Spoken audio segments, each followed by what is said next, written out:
Olá, ligantes e inscritos aqui no canal da Liago. Seguindo então a programação do nosso mês voltado ao pré-natal, gestação e puerpério, nós hoje planejamos uma aula sobre os principais pontos do partograma e sobre algumas possíveis distócias aí que podem acontecer e que a gente pode identificar nele.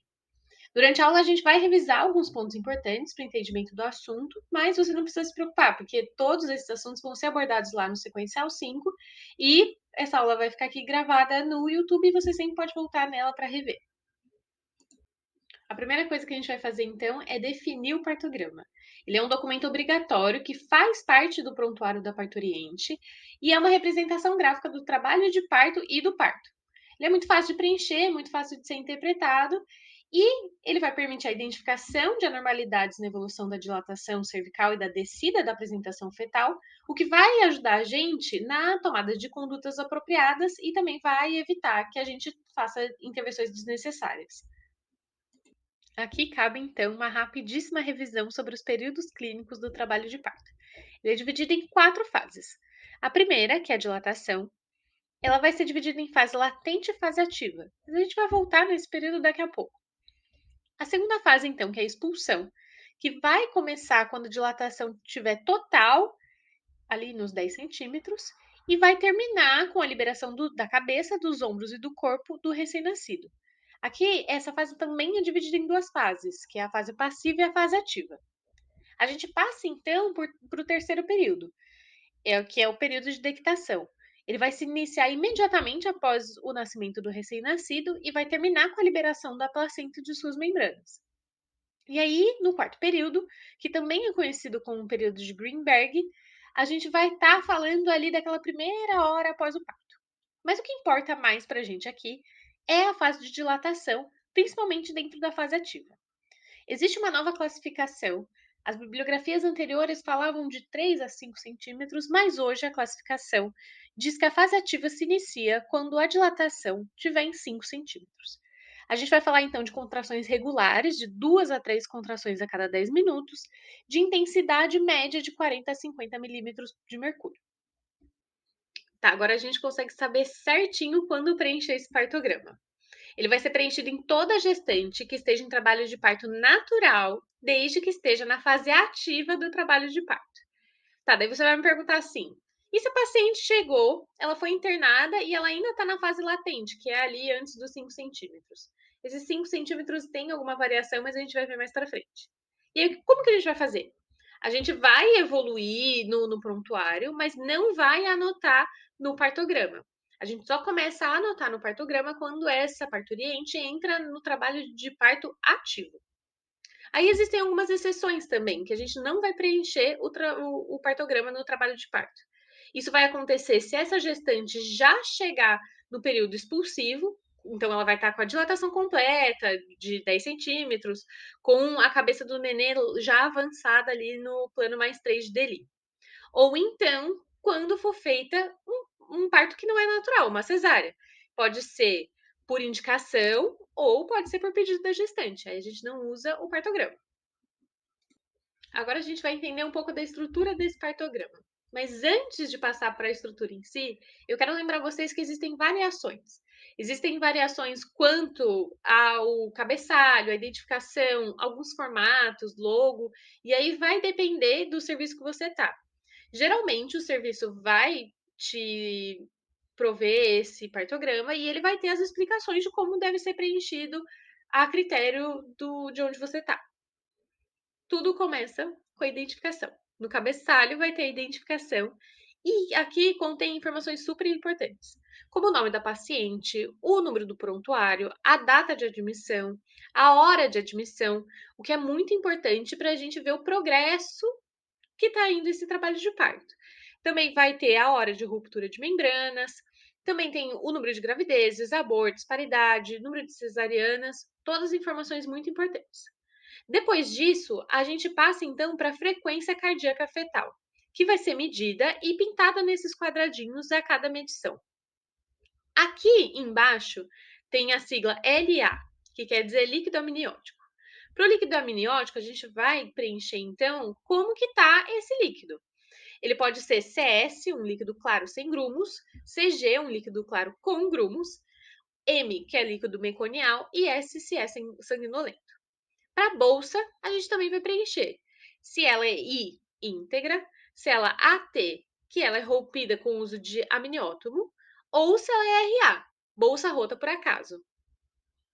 Quando a gente usa o R, quer dizer que ela foi rota naturalmente. Avançando um pouco mais nas estruturas do partograma, a gente vai passar para a parte que vai tratar da cervice e da descida da apresentação. A gente vai poder ver que a dilatação vai ser representada por um triângulo ou por um X, e a gente vai usar essa régua que está aqui do nosso lado esquerdo. A altura da apresentação vai ser representada por uma circunferência, como se fosse a cabeça do bebê, e a gente vai fazer uma revisãozinha um pouquinho para a gente saber como representar. E a régua vai estar aqui do lado direito. Pode ser feita a medição pelos planos de Deli ou pelos planos de Rod. Aí, para a gente entender esses símbolos de variedade de posição, a gente vai ter que lembrar sobre a anatomia do crânio do bebê. O bebê apresenta duas fontanelas, a bregmática e a lambidoide. A bregma, grande fontanela ou fontanela anterior, é a junção das suturas sagitais, coronária e metópica. Ela vai ter o formato de um losango e vai ter 4 centímetros antero-posterior e 3 centímetros transverso. A lambda, ou pequena fontanela, ou posterior, vai ser a junção das suturas sagitais e occipito parietal. E aí, a gente vai representar elas como esses símbolos que estão aqui embaixo. A gente consegue perceber, por exemplo, ó, nessa primeira aqui, que ela vai estar à esquerda e anteriormente à pelve da mãe. Só de olhar a gente já consegue entender como que o feto vai estar ali na pelve, né? E a outra vai estar com o bregma à direita e transversa.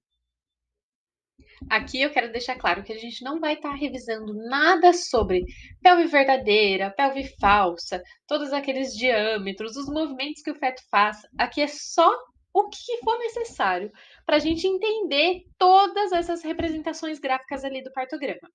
Não fiquem ansiosos, a gente sempre vai ter isso no sequencial 5. E qualquer dúvida que vocês tiverem, podem estar em contato com a gente. Mas seguindo. E aqui a gente tem que tomar muito cuidado. Até eu, para falar, eu tenho que pensar bastante. Porque existe uma diferença aqui com as imagens. A gente tem que pensar muito para saber o que é esquerdo, o que é direito, o que é anterior, o que é posterior. Então vamos lá.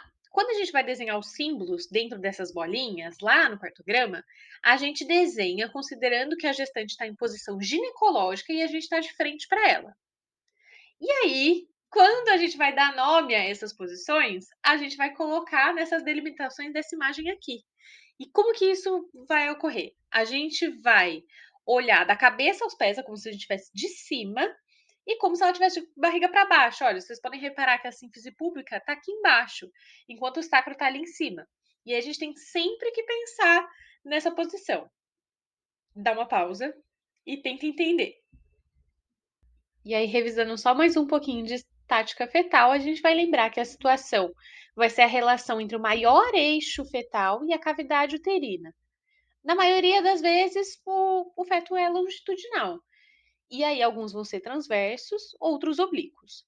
A apresentação vai ser a região fetal que vai ocupar a área do estreito superior da bacia. E aí, a gente só vai poder falar sobre a apresentação quando tiver a partir ali do sexto mês. Antes disso, não existe apresentação.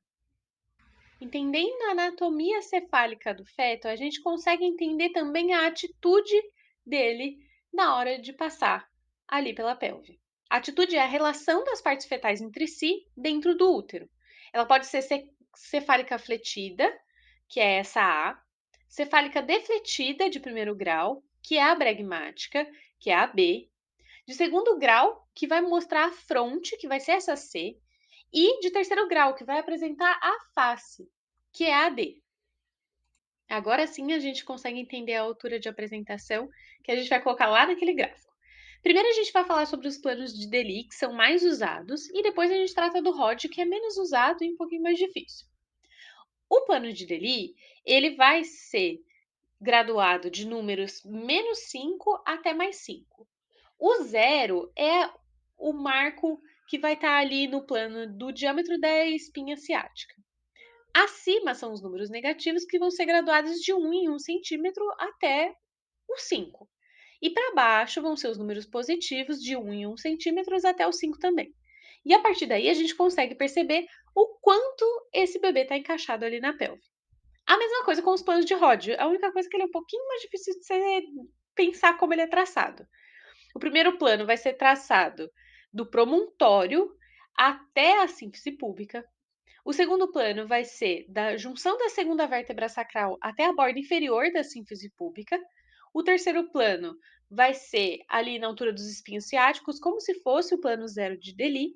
E o quarto plano vai ser a união do sacro com o cóccix. E aí a gente vai ter essas linhas paralelas do plano de Hodge. Tentando juntar tudo que a gente aprendeu aqui, a gente vai colocar o triângulo ou X para marcar a dilatação do colo uterino e vai marcar com aquele formato de triângulo ou de losango dentro do círculo para a gente ver essa descida de apresentação e como ele vai estar localizado ali na pelve da mãe. A gente vai colocar um exemplo aqui para vocês terem noção de como que funciona. Esse exemplo aqui tá bem legal, a gente consegue ver bem essa questão da cervice e da descida de apresentação. Mas antes disso, vamos notar o que está escrito aqui embaixo. Tá bem anotadinho as horas, então primeira hora ali nas 19 horas, segunda hora às 20 horas e assim vai. A gente também tem os batimentos fetais, todos anotados de hora em hora, em cada medição. E aí a gente vai passar lá para a dilatação. A dilatação está nos triângulos bem certinha, correlacionada com a linha de ação e com a linha de alerta, e crescendo ali conforme os centímetros. Na hora que a gente for fazer as bolinhas da estática fetal ali, da variedade de posição, a gente vai ter que pensar bastante. Então vamos lá. A gente vai desenhar essas bolinhas conforme a gente está vendo ela em posição ginecológica e a gente de frente. Então, desenhamos aonde estão as fontanelas. Nesse caso aqui, como é triangular, a gente está falando da fontanela posterior, certo? E aí, então, vamos pensar. Se a fontanela posterior tá para o lado de lá, vamos pensar quando a gente está olhando para aquela pelve, olhando de cima. Vou dar um tempinho para vocês pensarem. Então, fontanela posterior voltada para o lado de lá quer dizer que esse feto está em posição ODT, occipito direita transversa. E ele vai fazendo os movimentos, a gente já falou que a gente não vai falar sobre os movimentos aqui, não vamos entrar tão a fundo, mas ele faz uma rotação. E essa rotação, pensando na grávida de posição ginecológica, está indo anteriormente para ela, apesar de que aqui a gente vai parecer posterior quando a gente pensa, mas não. Ele vai estar em posição occipito direita anterior. E aí, ali no final, ele vai estar virado totalmente com a parte occipital para o pubis. Tá, aí vocês vão me perguntar o que que é esse monte de linha que tá aí, que até agora a gente não falou sobre elas.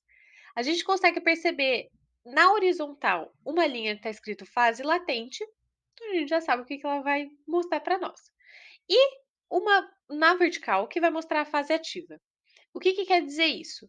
Que quando a gente chegar ali nos 5 centímetros de dilatação, aí eu vou fazer um parênteses aqui. Nesse partograma que eu estou usando como exemplo, eles começam em 3 centímetros de dilatação. Como eu disse, existe uma divergência de bibliografia, mas atualmente a gente usa mais os 5 centímetros. Tá, mas voltando. Começamos na fase ativa, colocamos os triângulos ali e a gente percebeu que chegou nos 5 centímetros, ou 3 no caso desse partograma. A gente vai desenhar o primeiro triângulo, que vai representar o primeiro toque, e aí a gente vai pular 4 quadradinhos e vai traçar a linha de ação, que ela vai ser com início ali na esquerda inferior do quinto quadrado, após o triângulo, e que vai seguir inclinada a partir da margem direita superior do mesmo quadrado até a margem direita superior do quadrado em que está na linha ali dos 10 centímetros. Então, a gente vai traçar essa reta. Aí existe uma coisa que é opcional.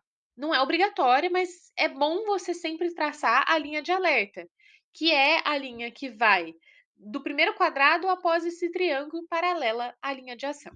E o que isso significa? Quando o triângulo ultrapassar a linha de alerta, então ele vai passar aqui para a direita da linha de alerta, a gente vai precisar fazer algo para ajudar a progressão desse trabalho de parto. A estratégia é variável, a gente tem que pensar sempre em não cometer iatrogenias e não cometer violências obstétricas, mas a gente pode usar uma bolsa de fisioterapia, uma banheira, analgesia, pode, não é tão indicado, mas fazer a rotura de membranas, colocar essa parturiente para deambular, usar ocitocina, aí a gente vai vendo dependendo de cada caso. Quando o triângulo da dilatação ultrapassar a linha de ação, aí a gente vai ter que fazer a resolução do trabalho de parto, porque está realizando uma conduta um pouco mais, vamos dizer assim, intervencionista. A gente pode até realizar uma cesariana, porque aqui começa a entrar numa fase mais de risco. Agora a gente vai para uma outra parte super importante, que é ver a atividade uterina. Então a gente vai medir a cada 1 hora, mais ou menos, quantas contrações acontecem num período de 10 minutos. Então a gente tem que ficar ali 10 minutos medindo de hora em hora para ver quantas contrações acontecem. A gente vai considerar a contração forte, aquelas que vão durar mais de 40 segundos. E a gente vai pintar um quadradinho inteiro desses aí. Quando a contração durar entre 20 e 39 segundos, a gente vai pintar meio quadradinho. E se durar menos de 20 segundos, a gente anota com um X. A gente vai anotando em forma de coluna em cada hora, com as mais duradouras embaixo e as mais fracas em cima. A gente vai colocar um exemplo aqui do lado. Esse exemplo tá bem legal. Então, aqui a gente tem 5 contrações em 10 minutos. Então, são 3 contrações de 50 segundos ou mais, uma contração de 30 segundos e uma contração de 10 segundos. Então, um quadradinho fica pintado pela metade, um com X e 3 ficam pintados completamente. Como eu já disse, existem algumas particularidades de cada partograma. Alguns podem conter os medicamentos que a gente está aplicando nessa parturiente, alguns vão considerar o uso ou não de ocitocina e a gente vai colocar ali. Também tem alguns que vão apresentar o pulso, a temperatura, algumas considerações sobre a urina dessa parturiente, como a proteinúria, a cetonúria, o volume urinário. E aí a gente tem que pensar também uma coisa super importante aqui. Esses toques e essas medições vão ser feitas de quanto em quanto tempo? A gente tem que pensar que, após o toque inicial, a gente vai repetir pelo médico a cada 2 horas, mais ou menos. Quando a bolsa se rompe, o toque fica muito dolorido, então a gente tenta repetir somente a cada 4 horas, mais ou menos. Também, depois que a bolsa se rompe, existe o risco de contaminação, então a gente tem que tomar muito cuidado. No caso do útero que está hiperativo, a gente vai ter que fazer ali de 1 em 1 hora para estar monitorando um pouco mais de perto essa parturiente. Mas é uma coisa assim, um pouco variável, as diretrizes vão mudando, mas a gente tem que pensar que essa parturiente tem que estar sempre acompanhada da melhor forma. Agora a gente passa para a análise do partograma do parto distóxico. Mas antes de entender o que está errado, a gente tem que relembrar o que está certo. Então, um parto com evolução normal vai ter esses 3 fatores em harmonia. O fator motor, então a dinâmica uterina vai estar super eficiente. O trajeto, então a bacia e o período vão estar favoráveis. E o objeto, o que quer dizer que o bebê e a bacia são compatíveis. Aqui a gente relembra as fases clínicas mais uma vez. Então, a dilatação tem 2 a 3 contrações moderadas por minuto e uma evolução até os 10 centímetros, quando começa o período expulsivo. E aí, esse período vai começar a partir dos 10 centímetros. O período expulsivo tem uma característica específica de tempo para cada parturiente. Então, se essa mulher é multípara e não está analgesiada, a gente conta esse período expulsivo normal em torno de 1 hora. Quando a gente fala da primípara, a gente não analgesiada, a gente fala de 2 horas. Se a gente coloca analgesia, a gente aumenta 1 hora para cada uma. Então, 2 horas na multípara e 3 horas na primípara. O primeiro fator que a gente tem que analisar aqui é o trajeto. E ele vai ser dividido em mole, então a gente vai estar falando ali de períneo, vagina, útero, que pode estar obstruído por algum condiloma, um mioma, uma estenose vaginal, o que é um pouco menos frequente, porque apesar de estar obstruído, a gente está falando de estrutura mole, que pode ser moldada durante a passagem do feto. O que é um problema maior é quando a gente está falando do trajeto duro, porque vai ser formado pelo esse diâmetro da pelve óssea, que não pode ser moldado. E aqui a gente entra com a pelvimetria. A pelvimetria vai ser interna e externa, e ela vai analisar o estreito superior, o médio e o inferior. A gente começa então com a pelvimetria interna. A primeira coisa que a gente vai fazer é fazer um exame de toque para ver se a gente consegue tocar ali o promontório. O ideal é que a gente não consiga tocar. Mas se a gente conseguir tocar, esse promontório, essa medida, a gente vai marcar ali no nosso dedo, tem que estar pelo menos maior que 10,5 centímetros. Para medir o estreito médio, então, a gente vai medir as espinhas isquiáticas. Elas não devem estar proeminentes. Se elas estiverem, a gente vai estar sentindo ali no toque vaginal e a gente vai ver que essa pelve não é favorável para o canal de parto. Quando a gente passa para a pelvimetria externa, a gente vai estar analisando o estreito inferior. A primeira medida que a gente faz é do diâmetro bituberoso. A gente vai sentir os isquios, então, e a gente vai ver se eles têm uma distância de no mínimo 11 centímetros. Um punho fechado, mais ou menos. Se ele tiver essa medida mínima, a gente tem que essa pelve é favorável. A outra medida que a gente vai fazer é a do ângulo subpúbico. Esse ângulo subpúbico tem que ser maior ou igual a 90 graus. E se for, ela também é favorável. A gente tem que pensar nesse vício pélvico, que é uma bacia não favorável. Aí, quando ela não é favorável, então, quando essas medidas não estão nesses parâmetros, a gente faz uma indicação de cesárea. Alguns exemplos aqui são quando a gestante é adolescente ou quando a bacia está imatura. Aqui a gente não vai ver os tipos de bacia. A gente não vai abordar, mas é algo que a gente vai ver lá no sequencial 5. Porque aí a gente vai ver o formato do estreito, a localização do diâmetro transverso, o ângulo suprapúbico, e aí a gente vai correlacionar com o prognóstico, mas não é algo que cabe aqui nessa aula. O que a gente tem que saber? Que o tipo ginecoide é mais frequente e tem o melhor prognóstico, ainda bem. E o androide tem o pior prognóstico, mas não é tão frequente. O segundo fator é o objeto. E aí, primeiro a gente analisa o tamanho. É até intuitivo.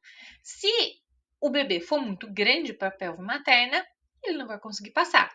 E aí, principalmente quando ele for macrossômico, que são aqueles bebês com mais de 4 quilos. A gente tem que analisar também a apresentação e a variedade de apresentação, assim também como a rotação desse bebê na hora da descida.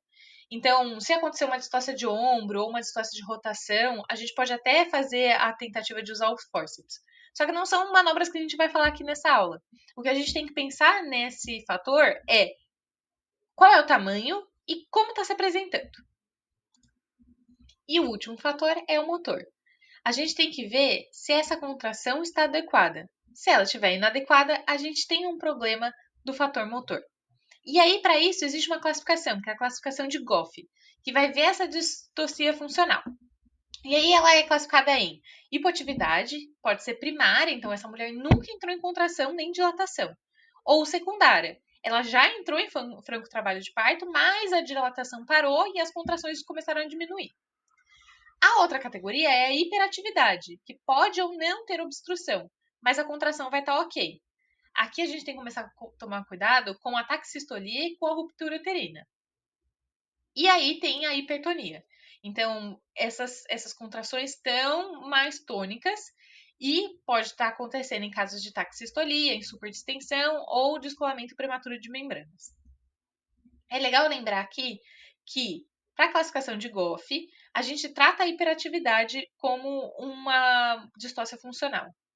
Para o Ministério da Saúde, é só a hipoatividade. A hiperatividade não entra em distócia funcional. Só para a gente fazer um adendo.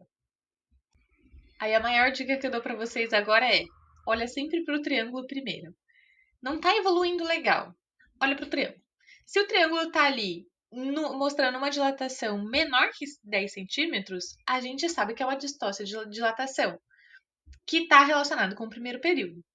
Se ele já ultrapassou ou está ali nos 10 centímetros, a gente sabe que é uma distócia de descida. Então está correlacionado com o segundo período, que é o expulsivo. E como que vai funcionar? Aqui a gente entra no primeiro tipo de parto com intercorrência, que é o parto tactóxico. Ele vai ser então um parto em que a dilatação, a descida e a expulsão vão ocorrer em menos de 4 horas. A gente percebe que essa linha está bem verticalizada, então a dilatação acontece em mais de 1 centímetro por hora, que é o normal. Mas eu achei maravilhoso. Rapidinho, já entrou, já deu entrada ali e já o bebê já saiu, já pode ir para casa. Não é bem assim, né? Porque esse parto traz muitos riscos, principalmente de lesão de canal de parto, de trauma de canal, atonia uterina, hemorragia pós-parto. Então a gente tem que tomar muito cuidado. Em geral, a nossa conduta é evitar a amniotomia, então não vamos romper essa bolsa para prolongar esse trabalho de parto. Fazer a analgesia de parto precoce, então a gente está percebendo que ele está evoluindo muito rápido. A gente já viu que a analgesia atrasa esse trabalho de parto, então usar a analgesia aqui é legal. Então, revisar também o canal de parto e monitorar o recém-nascido. A gente tem que ver se ele estava em sofrimento fetal. Se lá a gente tinha um parto taquitóxico, aqui a gente vai ter um que vai estar um pouco mais demorado. E ele pode acontecer de duas formas. Ou a gente vai ter a fase ativa prolongada, ou a gente vai ter uma parada secundária de dilatação. A gente vai com calma para diferenciar os dois. Primeiro, falando da fase ativa prolongada, quero que vocês percebam aqui o que está acontecendo nesse partograma. Essa curva está bem horizontalizada, ela tem evolução, mas ela é muito lenta. Os triângulos não pararam, eles foram evoluindo, mas bem devagarzinho. A gente repara que a curva de dilatação atravessa a linha de alerta e ainda pode atravessar a linha de ação. E aí agora a gente vai ver o próximo para fazer a comparação. Aí olha como aqui na parada secundária de dilatação é diferente. Os triângulos pararam, eles não evoluíram. Então a dilatação permaneceu a mesma em 2 toques sucessivos com intervalo de 2 horas. E por que eu não posso falar que é de descida, Aline? Olha ali, o feto não está descendo. Só que lembra que eu tinha falado, a primeira coisa que a gente olha é sempre o triângulo, é sempre a dilatação. Se não tem dilatação completa, a parada é de dilatação e não de descida. Não tem como o bebê descer se não está dilatado. Quero lembrar vocês que esses dois casos podem acontecer por discinesia. A contração não vai estar acontecendo de uma forma harmônica e efetiva ali. E aí a gente faz um adendo. Existe uma coisa chamada reflexo de Ferguson. E o que é isso? Quando o feto é forçado pelo canal de parto, ele vai gerar um estímulo ali no nervo pudendo, que vai estimular a hipófise a soltar a ocitocina, que vai gerar então contrações uterinas e a dilatação correta. Então, apesar da gente sempre achar que, tipo, dilata e o bebê desce, não é bem assim que acontece. As coisas podem acontecer ao mesmo tempo. E aí a gente tem que pensar nisso. E aí, como que a gente vai fazer a nossa conduta? A conduta, no geral, é a deambulação. A gente pode fazer a amniotomia ou administrar a ocitocina. Se a gente não conseguir corrigir, a gente parte para cesárea. Aqui a gente tem um caso para a gente pensar. Então, notem aí que os triângulos não estão evoluindo, estão parados ali nos 3 centímetros e que o feto não está descendo no plano de Deli. Mas o que está acontecendo aqui? É então uma fase ativa prolongada, uma parada secundária de dilatação? Acho que não. Por quê? Esse partograma não deveria ter sido aberto. A gente vê que a parturiente ainda não entrou em trabalho de parto. As contrações ainda estão inadequadas e, além disso, o partograma está mal preenchido. Ele passou ali da linha de ação porque ele foi aberto muito cedo, assim, ele começou a ser preenchido muito cedo. Então, a gente tem que tomar cuidado com isso também. Às vezes o que parece não é, a gente tem que analisar todos esses fatores. Agora a gente define a parada secundária de descida. Então vão ser 2 toques sucessivos com intervalo de 1 hora ou mais, desde que a dilatação do colo uterino esteja completa.